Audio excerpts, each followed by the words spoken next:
아멘. 오늘 아버지 날이라 우리 교회학교 어린 학생들이 이렇게 찬양을 드렸습니다. 이 땅에 계시는 모든 아버지들, 그리고 또 여전히 사랑으로 수고하시고 헌신하시는 우리 사랑하는 아버님들, 그리고 비록 이제는 고인이 되었지만 여전히 마음에 그 아버님을 새기고 계시는 그런 남은 모든 분들에게 오늘 특별한 하나님의 은혜가 가득하기를 바랍니다. 다시 한번 교회학교 학생들, 그리고 이 영상을 준비하신 분들께 감사드립니다.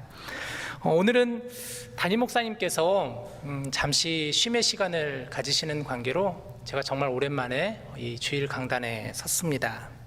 목사님과 목사님 가정의 평안과 안식을 위해서, 그리고 이제 하반기 사역을 준비하시는 가운데 계시는데 목사님께 하나님의 은혜가 넘치게 해달라고 여러분 함께 기도로 중보해 주시기를 부탁드립니다. 저는 오늘 여러분들과 요나서 말씀을 좀 나눠보고 싶습니다. 요나서는 굉장히 짧은 말씀이죠. 4장까지 되어져 있고 전체 구절 수는 48절 밖에 되지 않는 말씀입니다. 이 요나서는 일종의 스토리 형식으로 되어 있기에 읽다 보면 굉장히 흥미진진하게 한번 읽으면 끝까지 쭉 읽을 수 있는 그런 이야기의 말씀이 바로 요나서라고 할 수 있습니다. 사실 어린 시절에 교회 학교에서 좋아했었던 말씀들이 몇 군데가 있는데 그 중에 하나가 요나서였던 것 같습니다. 전사님께서 들려주시는 그 말씀 속에서 어린 시절에는 이런 약간 의문이 들었습니다. 어떻게 사람이 고래 뱃속에 들어갈 수 있는 건가? 그리고 고래 뱃속에서 어떻게 살아서 다시 나올 수가 있는 거지? 이런 약간의 호기심의 요나서를 굉장히 호기롭게 그렇게 보았던 기억이 납니다. 그런데 오늘 이 시간 우리는 요나서 속에서 좀 역사하시는 하나님께 주목해 보기를 원합니다. 하나님께서 어떻게 요나를, 그리고 하나님께서 어떻게 이 세상을 바라보고 계시는지, 어떤 마음으로 하나님의 사랑을 우리에게 주고자 하시는지, 또한 요나를 통하여서 우리의 믿음과 우리들의 신앙의 자세를 다시 한번 함께 점검해 보는 시간 되기를 원합니다. 먼저 오늘 1절 말씀이죠. 제가 읽겠습니다. 여호와의 말씀이 아미떼의 아들 요나에게 임하니라 이르시되, 1절을 보면 두 가지 정보를 얻을 수가 있습니다. 첫 번째는 하나님의 말씀이 요나에게 임하였다라는 것이고, 또 한 가지는 요나의 아버지가 바로 아미떼였다라는 두 정보를 얻을 수가 있습니다. 요나의 아버지인 아미떼가 어떤 사람인가? 다른 성경들을 찾아보면 사실 아미떼에 대한 정보를 찾을 수는 없습니다. 단지 가드 헤벨 사람 정도로만 알고 있고요. 그래서 다른 어떤 정보를 얻을 수는 없습니다. 그런데 요나라는 그 이름은 좀 눈여겨볼 만한데, 이 요나라는 이름의 뜻이 비둘기라는 뜻을 가지고 있다고 합니다.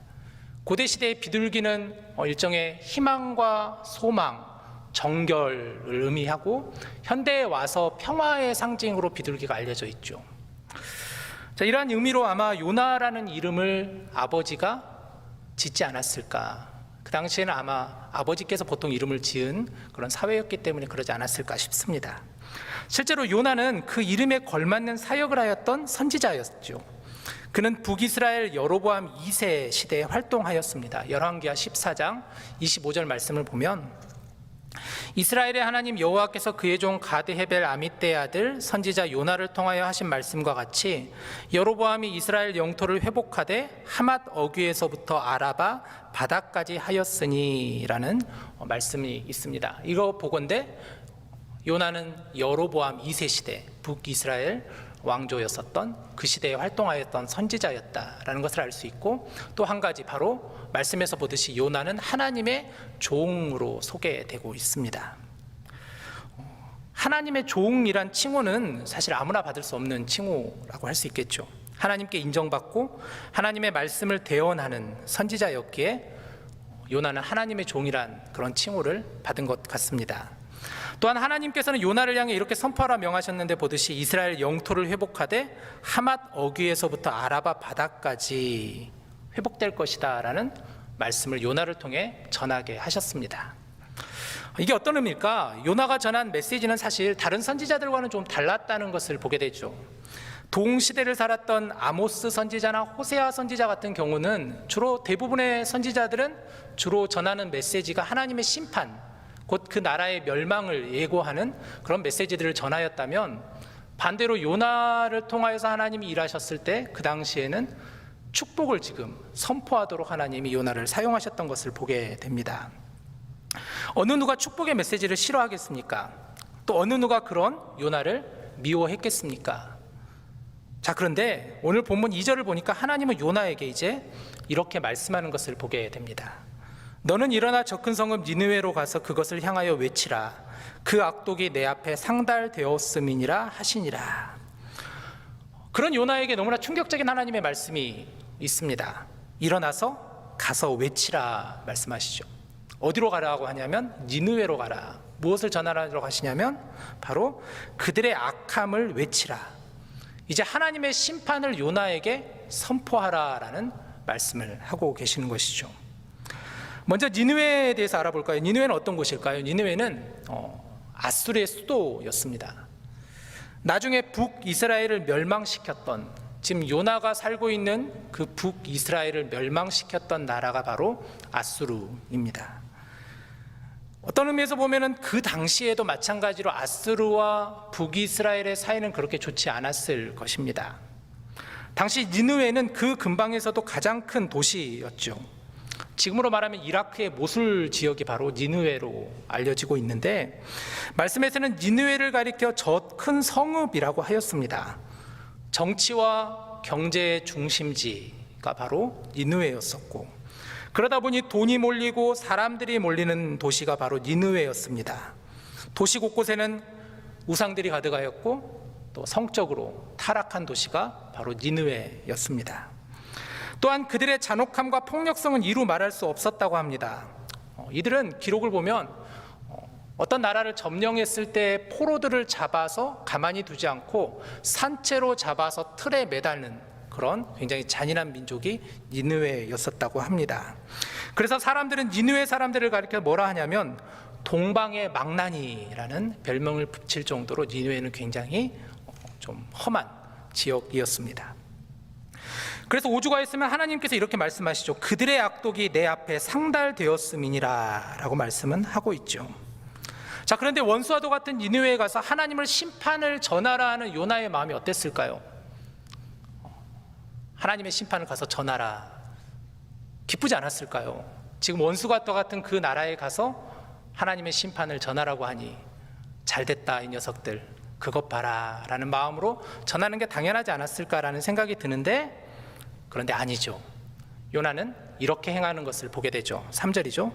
그러나 요나가 여호와의 얼굴을 피하려고 일어나 다시스로 도망하려 하여 욥바로 내려갔더니 마침 다시스로 가는 배를 만난지라. 여호와의 얼굴을 피하여 그들과 함께 다시스로 가려고 뱃삭을 주고 배에 올랐더라. 요나는 하나님의 말씀에 순종하지 않고 다시스로 도망하여 버립니다. 니느웨로 가지 않고 욥바라는 항구에 내려가서 다시스로 가는 배를 타고 도망하여 버렸다라고 하고 있죠. 지도를 하나 준비해 왔는데요. 요나는 여기 보시면 자신이 살고 있는 이 지역이 지금 욥바라는 지역과 원래 요나의 고향인 가드 헤벨이라는 지역이 이 예루살렘과 나사렛 근처, 그러니까 욥바랑 그렇게 멀지 않은 지역이었습니다. 요나는 하나님의 말씀을 순종하지 않고 욥바라는 항구로 가서 니느웨로 가버리지 않고 동편에 있는, 서편에 있는, 지금으로 말하면 스페인에 있는 다시스로 가버렸다라는 것이죠. 거의 한 3배 정도 거리가 되는 곳을 오히려 그는 가버리고 만 것입니다. 다시스로 가는 배를 탄 이유가 뭔가? 말씀을 보니까 여호와의 얼굴을 피하려고 하였다라고 기록이 되어 있습니다. 본문 3절에서는 2번이나 이 부분을 언급하고 있습니다. 여호와의 얼굴을 피하려고. 한 구절에서 2번 언급했다는 것은 강조의 의미가 아마 담겨 있겠죠. 결국 요나는 여호와의 얼굴을 피하고자 도망하였다라고 하였습니다. 저는 처음에 이 부분이 언뜻 이해가 되지 않았습니다. 먼저 니느웨를 심판하라고 하신 하나님의 말씀이 요나 입장에서는 왜 반갑지 않았을까라는 생각이 들었습니다. 또한 요나가 그래도 하나님의 종이었는데, 하나님의 선지자였는데, 하나님께 인정받는 그런 종이었는데 왜 그가 하나님의 말씀에 순종하지 않았을까? 오히려 하나님의 얼굴을 피해 도망해 버렸을까 하는 생각을 갖게 됩니다. 자, 이것에 대한 해답은 요나서 4장을 보면 찾을 수가 있는데 4장 2절을 한번 보시죠. 여호와께 기도하여 이르되 여호와여 내가 고국에 있을 때 이러하겠다고 말씀하지 아니하였나이까? 그러므로 내가 빨리 다시스로 도망하였사오니 주께서는 은혜로우시며 자비로우시며 노하기를 더디하시며 인애가 크시사 뜻을 돌이켜 재앙을 내리지 아니하시는 하나님이신 줄을 내가 알았음이니이다. 4장에 가서 요나의 이 고백을 보았을 때 요나가 왜 니느웨로 가지 않고 다시스로 가게 되었는지를 알게 됩니다. 요나는 하나님을 모르지 않았습니다. 그는 오히려 하나님을 너무 잘 알고 있었습니다. 하나님이 어떤 분이신지 그는 하나님을 알고 있었습니다. 요나서 3장을 보면 요나가 결국 니느웨로 가서 하나님의 심판의 말씀을 선포하죠. 2장에서 요나가 큰 물고기 안에 갇혀서 결국은 하나님께 회개의 기도를 하고, 3장에 가서는 요나가 니느웨에 가서 하나님의 말씀을 증거하였더니 놀라운 일이 벌어지게 된 것이죠. 니느웨 사람들이, 백성들과 왕을 비롯하여 모든 사람들이 그 심판의 말씀을 듣고 그들이 회개하여 하나님께 나아가는 장면을 보게 됩니다. 결국 하나님은 그들의 회개를 받으시고 하나님의 뜻을 돌이켜 말씀하신 재앙을 내리지 않으셨습니다. 요나는 바로 이것을 알고 있었던 것이죠. 하나님은 은혜로우시고, 하나님은 자비로우시고, 하나님은 노하기를 더디하시고, 하나님은 인애가 크신 분이시다는 것을 요나는 알고 있었습니다. 그래서 그 뜻을 돌이켜 재앙을 내리지 아니하신다는 하나님이신 줄을 내가 알았음이니이다 라고 그가 고백할 수밖에 없었던 것이죠. 요나는 이게 너무 싫었던 거예요. 이러한 사명을 주신, 자신에게 주시는 하나님이 너무 원망스러웠던 것입니다. 그래서 그는 하나님의 얼굴을 피하고자 도망하여 니느웨로 가지 않고 다시스로 도망하였던 것이죠. 몰라서 하나님께 불순종하는 것도 있지만, 여러분, 요나와 같이 하나님을 알기에, 하나님이 어떤 분이신지를 알기 때문에 불순종하는 경우도 있다는 것입니다. 저도 그랬습니다. 제게도 어린 시절 몇 차례 목회자로의 하나님의 부르심이 있었던 것 같습니다. 저는 목회자의 자녀로 태어났는데요, 저희 아버지께서 목회자로서 어떤 삶을 사셨는지 제가 하나하나 다 보았기 때문에, 그래서 어린 마음에 드는 생각이, 저는 절대 나중에 커서 절대 아버지처럼 목회자는 안 돼야겠다라는 생각을 어린 시절부터 가졌습니다. 다른 친구들에 비해 그렇게 경제적으로 풍족하지 못했던 이유가 가장 컸습니다. 갖고 싶은 것, 사고 싶은 것 있으면 좀 가서 사주시면 좋겠는데 그러지 않으시더라고요. 어쩌다가 가끔 저희 아버님은 책꽂이에서 가계부를 하나를 꺼내가지고 저에게 보여주시는 거예요. 이거 봐라, 우리 집 수입이 이 정도인데 지금 지출은 이렇게 하고 있다, 이 정도 남아있는데 너가 그렇게 사달라는 거 다 사주면 되겠니? 라는 말씀을 하시며 물어보실 때가 있었습니다. 물론 지금 생각해보면 자녀의 교육적인 측면에서 그렇게 하실 수도 있겠다라는 생각이 들지만, 당시 어린 시절의 저에게는 그걸 볼 때마다 나중에 커서 절대 목회자는 안 돼야겠다라는 생각을 가졌습니다. 시간적으로도 늘 바쁘고, 주말이나 휴일 같은 경우에 다른 친구들은 그래도 가족들과 여행도 다녀오고, 또 월요일이 되면 꼭 학교에서 자랑을 하는데 저는 그렇게 많은 여행의 경험이 없었습니다. 또 교회에서 주일 사역을 마치시고 저녁이 되면 저희 아버지의 표정과 모습을 볼 때마다 늘 힘들어 보였습니다. 이런저런 여러 가지 이유 때문에, 그래서 하나님의 일을 한다는 목회자가 되면 절대 안 되겠다라는 생각을 저는 가졌습니다. 즉, 하나님이 어떤 분이신지, 하나님의 일을 하게 되면 앞으로 제가 어떤 삶을 살게 될 것인지를 알기 때문에 저는 불순종하였습니다. 이런 마음이 고등학교 졸업 후 대학 학부 때까지 이어지다가 군 제대 후에 저는 인격적으로 하나님을 만나게 되어서 결국은 지금 목회자의 길을 걷고 있습니다. 사랑하는 여러분, 여러분들은 어떻습니까? 여러분도 혹시 하나님이 어떤 분인지 모르기 때문에가 아니라 하나님이 어떤 분인지를 알기 때문에 불순종하고 계시는 것은 아니신지요? 하나님의 일을 하게 되면 진짜 하나님께 더 헌신하게 된다는 것을 알기 때문에 불순종하는 것은 아니신지요? 하나님께서 내게 주신 분명한 달란트가 있는데, 뭔가 하나님이 내게 주신 어떤 거룩한 부담감이 있는데 혹여나 순종하기가 겁나서 머뭇머뭇거리시지는 않으신지요? 신앙생활에 조금 더 열심을 내다 보면 어느샌가 이 직분 저 직분 맡게 되어서 여러 사역을 감당하게 되지는 않을까 하는 염려가 있지는 않으신지요? 그러다 보니 요나와 같이 여호와의 얼굴을 피하려고 도망하지는 않으신지요? 사랑하는 여러분, 다시 한번 오늘 본문 3절 말씀을 보면 주목해 볼 단어가 하나 있습니다. 다시 3절을 읽어드리면, 그러나 요나가 여호와의 얼굴을 피하려고 일어나 다시스로 도망하려 하여 욥바로 내려갔더니, 마침이라는 단어가 나오죠. 마침 다시스로 가는 배를 만난지라. 여호와의 얼굴을 피하여 그들과 함께 다시스로 가려고 뱃삭을 주고 배에 올랐더라. 이런 요나가 여호와의 얼굴을 피하여 도망하려고 욥바로 내려가다가 마침 다시스로 가는 배를 만난지라. 이 마침이라는 단어를 한번 우리가 묵상해 보았으면 좋겠습니다. 이 말씀을 가만히 묵상해 보면 이런 생각이 듭니다. 왜 하나님은 요나로 하여금 다시스로 가는 배를 타게 하셨을까? 왜 하나님은 굳이 이런 요나를 끝까지 사용하시려고 하셨을까? 요나가 아니어도 그 당시에 동시대에 있었던 아모스나 호세아도 동일한 시기에 활동을 하였는데 차라리 그들을 사용하는 게 더 낫지 않았을까 하는 생각이 듭니다. 자, 그러면 먼저 하나님은 왜 요나를 굳이 다시스로 가는 배에 타게 하셨을까요? 여기서 하나님의 사랑을 깨달을 수 있습니다. 하나님은 요나를 기다려 주신 것이죠. 하나님은 요나로 하여금 자신의 잘못을 깨닫게 하십니다. 그 결과 요나 2장에 결국 큰 물고기에 그가 갇히게 되죠. 그리고 결국 요나는 하나님 앞에 회개하는 모습을 보입니다. 하나님은 그런 요나를 기다려 주셨던 것이죠. 이것이 바로 하나님의 사랑입니다.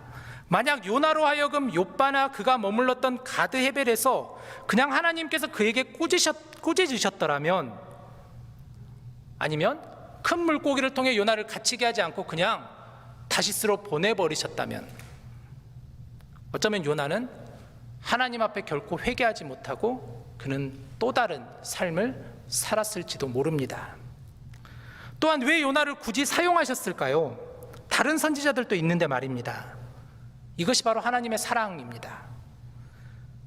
그 사람이 가지고 있는 어떤 자격이나 어떤 조건이 아닌, 우리 하나님은 하나님께서 쓰시고자 하는 사람은 결코 포기하지 않으시고 끝까지 그를 들어 사용하신다라는 것입니다.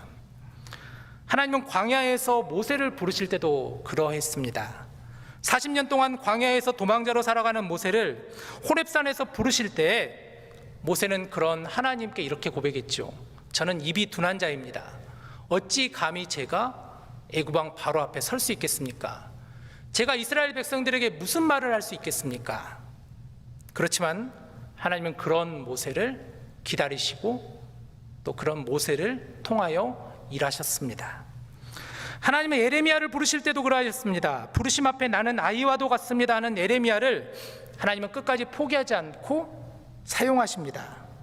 하나님은 이사야를 부르실 때도, 하나님은 엘리야를 부르실 때도 우리 하나님은 결코 포기하지 않으시고 그를 통하여 일하시는 것을 보게 되죠. 사랑하는 여러분, 우리는 아무리 피하고자 도망하려 한들 결국 하나님께 붙들림 받은 하나님의 사람들입니다. 시편 139편을 보면은 다윗의 참 귀한 믿음의 고백을 엿볼 수가 있는데요, 그의 믿음의 진솔한 고백이 참으로 마음에 와닿습니다. 한번 139편 7절에서 10절 말씀을 저와 여러분의 목소리로 함께 읽어보기를 원합니다. 같이 읽어볼까요? 시작. 내가 주의 영을 떠나 어디로 가며 주의 앞에서 어디로 피하리이까? 내가 하늘에 올라갈지라도 거기 계시며 스올에 내 자리를 펼지라도 거기 계시니이다. 내가 새벽 날개를 치며 바다 끝에 가서 거주할지라도 거기서도 주의 손이 나를 인도하시며 주의 오른손이 나를 붙드시리이다. 사랑하는 여러분, 우리는 결코 하나님을 피하여 도망할 수 없습니다. 우리가 어느 곳으로 피하여 도망할지라도 말씀을 보니 바로 거기서도 하나님의 손이 우리를 인도하시며 주님의 오른손이 우리를 붙들어 주신다고 하였습니다.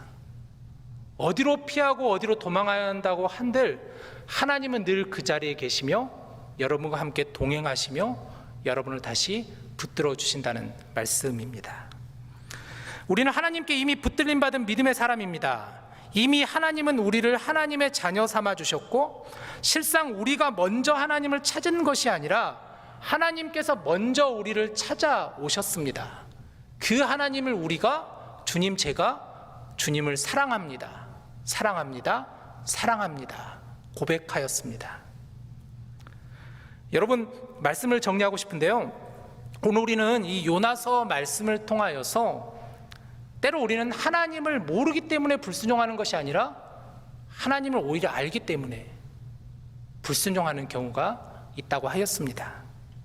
따라서 우리는 하나님을 알기에 불순종하는 잘못을 범하면 안 됩니다. 우리 하나님은 기다리시는 하나님이라 하였습니다. 하나님의 크고 놀라운 사랑을 깨달을 때까지 하나님은 결코 돌아서지 않으시고 계속해서 기다리시는 하나님이십니다. 하나님은 사람의 자격이나 조건을 보지 않으시는 하나님이라고 하였습니다. 하나님이 그 사람을 만약에 쓰시고자 하신다면 하나님은 어떻게 해서든지 그 사람을 쓰시는 분이십니다. 그를 통해 일하시는 하나님이십니다. 내 자격이나 내 조건이 아닌, 내 능력이 아닌, 내 힘이 아닌 하나님의 힘으로 감당하시기 때문이죠. 하나님은 절대 변치 않으시는 분이십니다. 그래서 하나님은 신실하신 하나님이라고 하죠. 그런 우리는 이 시간 하나님을 진정으로 예배할 뿐입니다. 사랑하는 여러분, 우리의 삶에 이런 하나님의 사랑하심이, 하나님의 임재하심이, 하나님의 그 임재함을 사모함의 마음이 저와 여러분 가운데 더욱더 가득하시기를 주님의 이름으로 간절히 축복합니다.